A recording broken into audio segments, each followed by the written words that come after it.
बिस्मिल्लाहिर्रहमानिर्रहीम नहमदुहु व नसल्ली व नसल्लिमु अला रसूलिहिल करीम। तमाम देखने और सुनने वालों को अस्सलामु अलैकुम व रहमतुल्लाहि व बरकातुहू। अल्लाह पाक पाकिस्तान और हजूर रहमत आलम सल्लल्लाहु अलैहि वसल्लम की सारी उम्मत की खैर फरमाए। गुज़श्ता रात बड़ी भारी थी हुक्मरानों पे, और ज़ाहिर है जब कोई रात भारी हो तो कौम सारी फ़िक्रमंद होती है, परेशान होती है, कौम की तवज्जो उधर लगी होती है कि या अल्लाह मुल्क की खैर हो। अल्लाह अकबर। मैंने वो शेर पता नहीं नवाब नसरुल्लाह ने पढ़ा था जब बेनज़ीर के ख़िलाफ़ अदम एतमाद आई थी, तो मैं भी कभी कभी मुझे याद आ जाता है, ऐ शम्मा तुझ पे रात ये भारी है जिस तरह, हमने तमाम उम्र गुजारी है इस तरह। तो हमारी तो हर रात ही भारी है, इसलिए कि जाली निज़ाम चल नहीं पा रहा।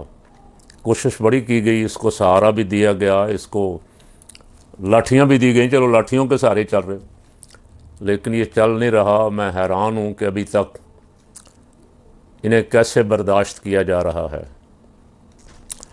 अल्लाह अकबर। अरबों रुपया, यानी पाकिस्तान की तारीख़ में, मैंने अर्ज़ किया था पहले भी, 78 सालों में उतना कर्ज़ा नहीं लिया गया जितना इन्होंने 3-4 सालों में ले लिया। लेकिन इसके बावजूद इनको बर्दाश्त किया जा रहा है। इनको और वक़्त देना, इनको और सहूलत देना, ये मुल्क के मेरी राय में तो मफाद में नहीं है। ये दावे, ये 35 साल 2035 की बात कर रहे हैं हसन इकबाल साहब, 2035 में मईशत हमारी फलां हो जाएगी।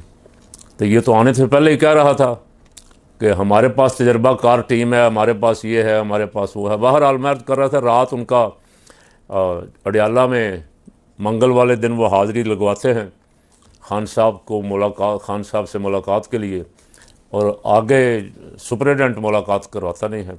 रात बैठ के कभी 2 बजे कभी 3 बजे चले जाते हैं वापस। गुज़श्ता से पैवस्ता मंगल जो था, उस मंगल को सुहेल अफरीदी साहब भी आए हुए थे, उनके साथ पार्लियामेंटेरियन भी थे। उन्होंने कहा था कि हम अगले मंगल को ज़रा ज़ोर से आएंगे। तो इस मंगल को, यानी जो कल दिन गुज़र गया, उस मंगल को वाकई वो ज़ोर से आए। उनके सूबाई असम्बली के मेंबरान, कौमी असम्बली के मेंबरान से कहा गया था कि अपने साथियों को भी ले कर आएँ।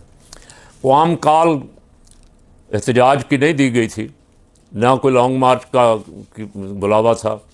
सिर्फ एहतजाज की अगर मुलाकात उन्होंने करवा दी, हॉस्पिटल शिफ्ट कर दिया तो ठीक है, अगर ना किया तो हम एहतजाज करेंगे और आ जाएंगे।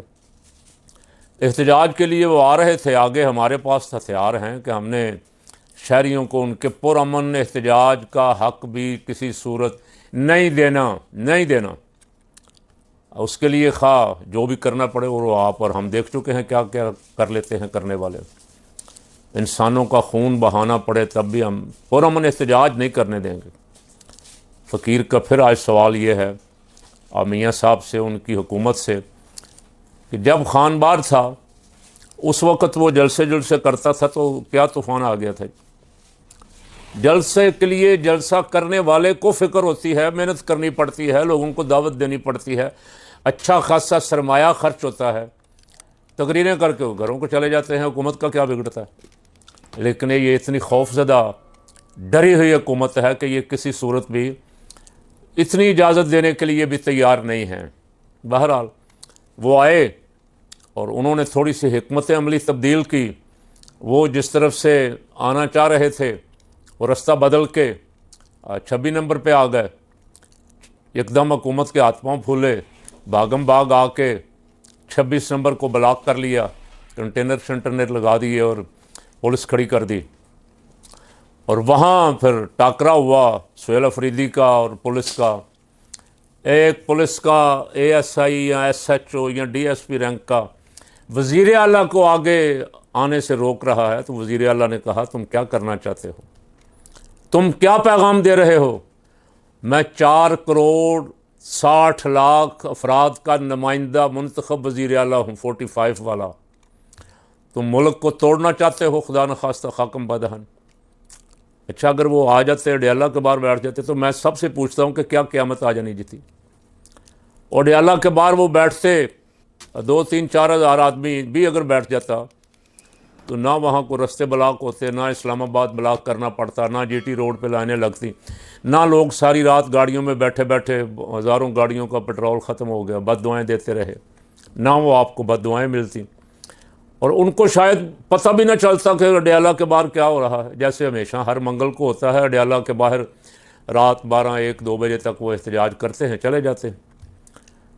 और सुपरिटेंडेंट साहब जो हैं वो मुलाकात करवाने के लिए तैयार नहीं है। आज तो मैं हैरान हुआ, इस्लामाबाद हाई कोर्ट में खान साहब का केस था, चीफ जस्टिस साहब ने कहा कि इस पे खान साहब के साइन नहीं हैं। उन्होंने कहा जी साइन तो तब होंगे अगर सुपरिटेंडेंट अंदर जाने देगा। उसने कहा चीफ जस्टिस ने कि मुझे इसका कोई पता नहीं कि सुपरिटेंडेंट जाने दे या ना दे, मुझे तो साइन चाहिए। तो अब आप अंदाज़ा लगाएं, वो सुपरिटेंडेंट जिसने ना हाई कोर्ट के चीफ जस्टिस की मानी ना सुप्रीम कोर्ट की मानी, वो पूरे निज़ाम पे इस वक्त हावी हुए बैठा है। तो फिर आप जो केस चला रहे हैं, आप बार बार कह रहे हैं दलाइल दें, ये दें, वो दें, क्या किसको कह रहे हैं, क्या आप इंसाफ देंगे?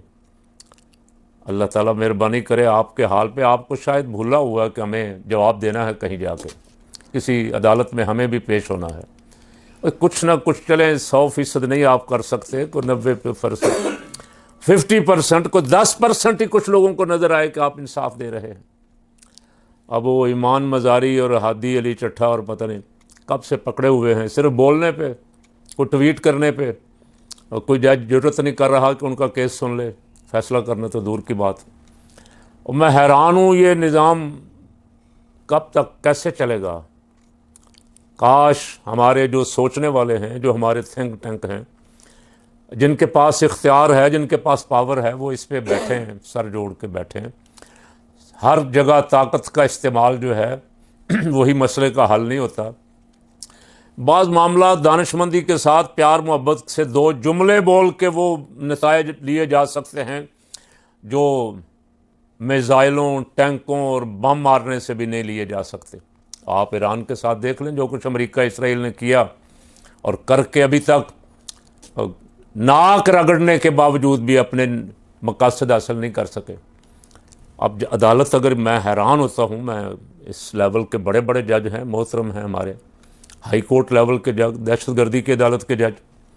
और गुज़श्ता दिनों खबर आई साद रज़वी और अनस रज़वी और काफ़ी सारे और जो कारकुन पकड़े हुए हैं, उनको इश्तिहारी करार दे दिया। जो बंदे पकड़े हुए हैं, अच्छा ये दोनों भाई तो कहाँ हैं? जहाँ हैं उनको पता है, जिनके पास हैं उनको भी पता है, और बहुत सारे लोगों को भी पता है कहाँ हैं। लेकिन कुछ ऐसे हैं जो बेचारे जेल में हैं, अदालतों में तारीखें भुगत रहे हैं, उनको भी इश्तिहारी करार दे दिया कि ये भी इश्तिहारी हैं। काश कोई बंदा है, पूछने वाला है उनसे, कोई उनके ऊपर अदालत है जो पूछे कि बंदा जेल में है, तुम इश्तिहारी कैसे करार दे रहे हो भाई?